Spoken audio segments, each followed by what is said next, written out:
আসিফ মাহমুদ সজীব ভাইয়া তিনি সরকারের খুব গুরুত্বপূর্ণ জায়গাতে আছেন এবং বাংলাদেশের স্পোর্টসের প্রধানতম মানুষ তিনি।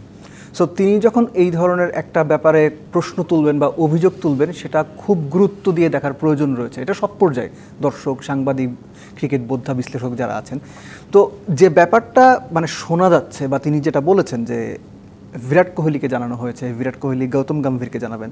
এখন বন্ধু বা পরিচিত হিসেবে বা আপনার মেট হিসেবে, প্লেইং মেট হিসেবে এটা তারা বলতে পারেন, কিন্তু একটা ব্যাপার হচ্ছে কি যে এই যে ঘটনাগুলো ছড়িয়ে যাচ্ছে, এই ঘটনাগুলো কিন্তু গ্লোবালি যারা আছেন বা বিশ্ব ক্রিকেটের নীতি নির্ধারক যারা আছেন তাদেরও কিন্তু চোখে আসছে।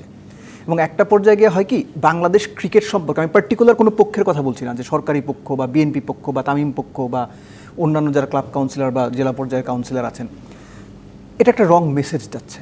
এবং বাংলাদেশ ক্রিকেট সম্পর্কে আমাদের দেশের যে আপামর সাধারণ দর্শক, তারাও পুরো ব্যাপারটাকে খেলো মনে করছে, তামাশা মনে করছে, হাসাহাসি করছে। সব কিছু মিলে বাংলাদেশ ক্রিকেটটা একটা হাস্যরসের পর্যায়ে চলে গেছে, একটা নির্বাচনকে কেন্দ্র করে, যেটা আসলে সবচেয়ে গুরুত্বপূর্ণ বিষয় হওয়ার কথা ছিল। এবং এই গুরুত্বপূর্ণ বিষয়টা নানা পক্ষের নানান রকম সমীকরণের কারণে এবং নানা পক্ষের নানা রকম কার্যকলাপের কারণে এখন একটা হাসির উপজীব্য হয়ে গেছে। এবং আমার মনে হয় যে এটা ক্রিকেটের জন্য লং রানে ক্ষতি করলো।